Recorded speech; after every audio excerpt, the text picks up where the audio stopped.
Hi everyone, this is Makurin channel. Thank you for visiting our channel. For this video guys, samahan niyo ako dito sa ating mga succulent garden. I-check natin guys kung okay lang ba ang ating mga succulent garden kahit sobrang init ng panahon. Guys, kaya pala tayo gumawa ng garden, gusto natin yung ating tinitirhan or itong ating place medyo ano bang tawag doon? Mas mag-improve ba? Kasi yung garden natin guys dati lang itong damuhan. So nagiging tambakan ng mga gamit na hindi natin nagagamit. So naisip natin medyo pagandahin ba natin or maiwasan natin ng sobrang damuhin yung gilid ng bahay natin. So naisip natin gumawa ng garden. Kung bakit guys succulent garden ang naisipan natin gawing garden dito sa gilid ng bahay. Para sa akin guys, ang succulent ay low maintenance plants. Hindi mo siya kailangan guys laging diligan, or ito nga guys na rain or shine na succulent garden natin guys. Siguro sakala natin nadidiligan kapag matagal na walang ulan. Ganun lang natin siya nadidiligan. So, yung mga succulent guys, nagtatagal din siya ng maganda. So, hindi natin kailangan laging i-renewal yung garden natin guys. Saka guys, medyo gamay na din natin ang pagpupropagate ng succulent. So, kapag may mga stock tayo ng succulent, madali na lang gumawa ng garden. Sa pagpili naman guys ng mga succulent na ating tatanim sa garden, ang tingin ko lang guys, kung ano guys yung hiyang na succulent sa place mo or sa location mo, siya yung madaling buhayin sa garden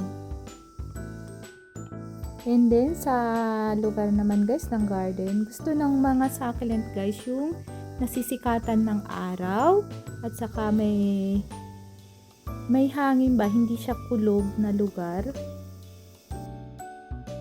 Sa paggamit naman guys ng lupa, ang gagamitin nating soil mix guys ay depende sa location natin guys. Dito guys sa location natin guys, kapag winter, dry yung hangin. Kapag naman summer guys, yung hangin dito guys ay moist. So doon tayo guys nagkakaproblema. So ang ginagamit natin na soil blend ay well-drained soil guys. Ang gamit natin lupa dito sa lugar natin. And then guys, yung ginagamit natin soil blend ay depende guys sa kung anong gusto natin mangyari sa succulent natin guys. Kung gusto natin guys ay malalaking succulent, so dinadamihan natin ang potting soil.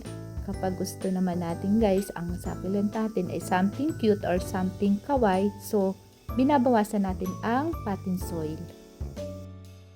Siguro guys, depende din guys sa location natin kung anong succulent ba ang maghihiyang or hindi.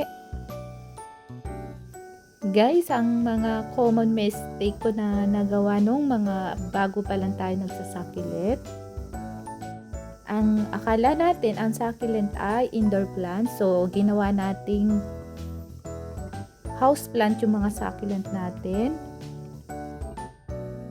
So anong nangyari guys, yung magandang succulent na nabili natin, unti-unti siyang pumayat at nagkasakit. So nagbye-bye din guys yung mga succulent na ginawa nating indoor plants. Ang isa pa nating mistake na nagawa nung bago pa lang tayo nagsasucculent, ang akala natin guys kapag overwater, wag natin yung overwater yung succulent. Akala lang natin guys kapag overwater, wag natin yung overwater yung succulent ay wag natin dadamihan yung dilig ng succulent. So yung succulent ay na underwater naman. Ang tingin ko guys sa succulent guys, kapag beginners tayo, ang una natin nagiging problema ay ang pagdidilig.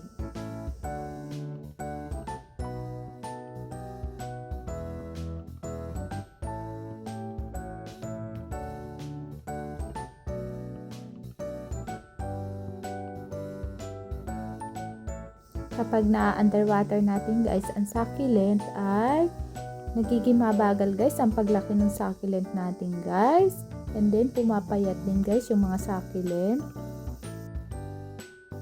Kung guys natatakot tayo guys na masira yung succulent or mag-bye-bye, kung beginners tayo, siguro yung mai-recommend ko guys ay gawin nating well-drained soil yung ating gamit na soil mix.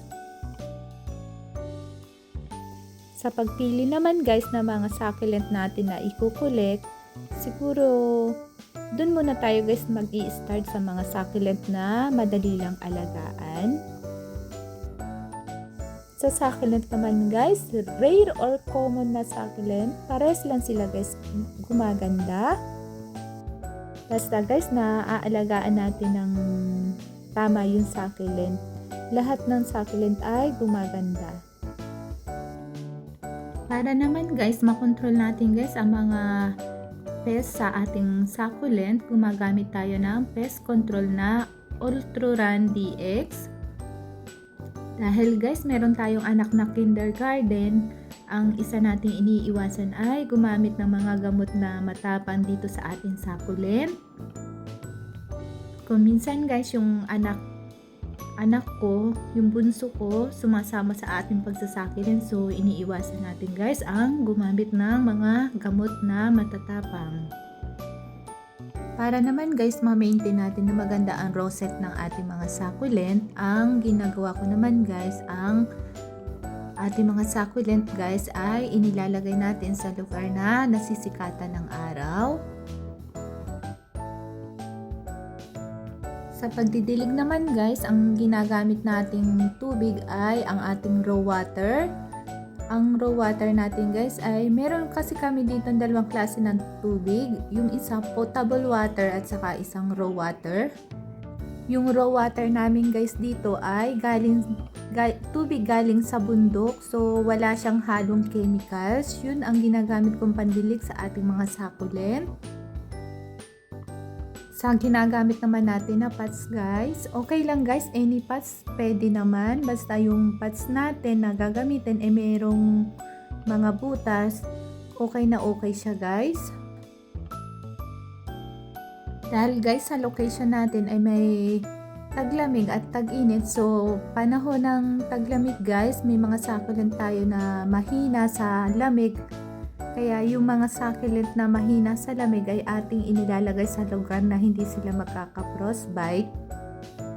Kadalasan natin ginagamit na pots ay plastic na pots. So medyo magaan-gaan siya guys na ipalipat-lipat ng lugar. Kung tatanungin nyo ko guys kung magastos ba guys ang mag-alaga ng succulent, ko naman guys, hindi naman siya ganong ka-pricing alagaan.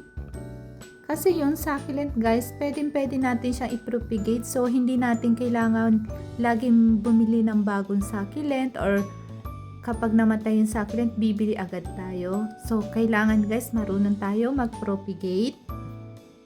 Sa lupa naman guys, hindi naman natin kailangan bilhin lahat ng lupa na yung gagamitin natin guys. Kung anong available guys na lupa na pwedeng gamitin natin sa ating succulent, pwede naman. At saka yung mga luman lupa natin, pwede din naman natin guys i-recycle. Pero guys, kung ang iriripat natin succulent ay pricey na succulent, so mas safe guys na gumamit tayo ng soil mix na appropriate talaga sa succulent. Dito guys sa lugar natin guys, ang succulent naman hindi naman natin kailangan laging iriripat siya guys. So ang lupa naman guys, kung magi-invest tayo sa lupa okay lang guys, dahil yun naman succulent guys hindi naman natin kailangan laging iriripat.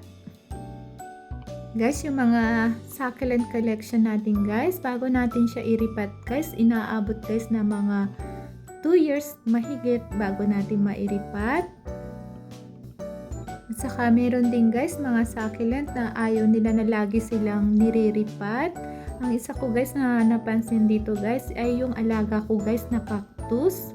Mas gusto niya guys na hindi siya lagi iniriripat or matagal bago mo siya iripat. Actually guys, meron din ako mga cactus dati. So yung cactus guys ay napadalas guys yung pagriripat ko sa kanya guys. Minsan kasi nakikita tayo, ay parang maganda tong pots na ito, babagay ito sa cactus. So ang gagawin natin, bibili tayo ng maganda-gandang pots na babagay sa cactus. So iriripat natin guys yung cactus. Ang nangyayari guys dun sa cactus ay nagbabaybay or hindi siya lumalaki agad.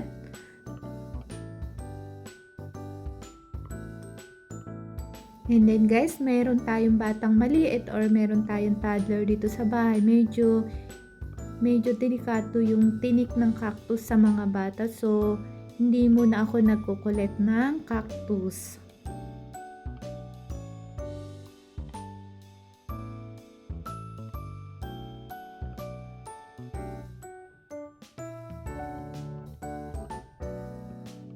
Ito guys, ang itsura guys ng ating mga succulent dito.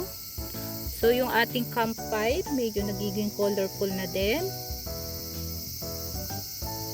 Yung guys, ang itsura nila.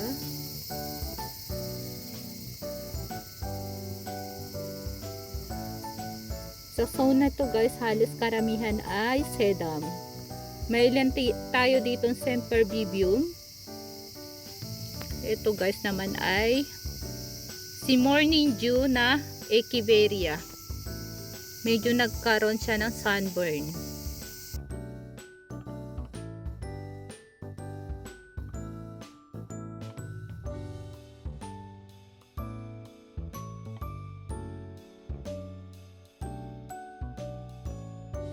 That's for all guys. Ang masasabi ko lang guys sa atin succulent garden ay nakaka-survive naman guys ang mga succulent sa garden kahit tag-ulan or tag-init.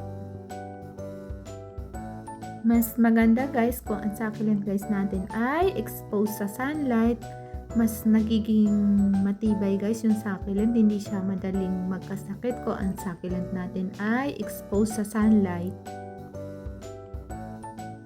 Ang medyo ingat lang tayo guys ay yung mga succulent na bago nating ripat or bago lang nating bili na succulent. Ganun guys ang medyo sensitive na succulent. Dito guys sa ating rain or shine na succulent garden, ang napansin ko lang guys ay merong ilang succulent or yung echeveria natin guys meron nagka-sunburn. Yung isa naman natin guys na rain or shine na succulent garden, yung isa natin guys na madiba, nasira guys yung kanyang rosette. Dahil guys na uulanan siya, yung rosette niya ay naiipunan ng tubig ulan. So yung rosette niya ay medyo nasira guys. Guys, maraming salamat nga pala sa pagsama nyo dito sa ating succulent garden. Patuloy ko pa rin kayo guys i-update dito sa ating mga garden kung makakasurvive pa sila or hindi. Sa mga susunod pa natin mga update, maaari iba pa ang mga mukha ng ating succulent. Sa ngayon guys, ang mga succulent natin guys ay mukha ng mga succulent sa tag-araw. Guys, maraming salamat nga pala sa mga subscriber ko, sa mga nagko-comment, sa mga viewers ko. Maraming salamat pala guys. Kung nagustuhan nga pala ninyo ang ating video, please like and subscribe na rin guys.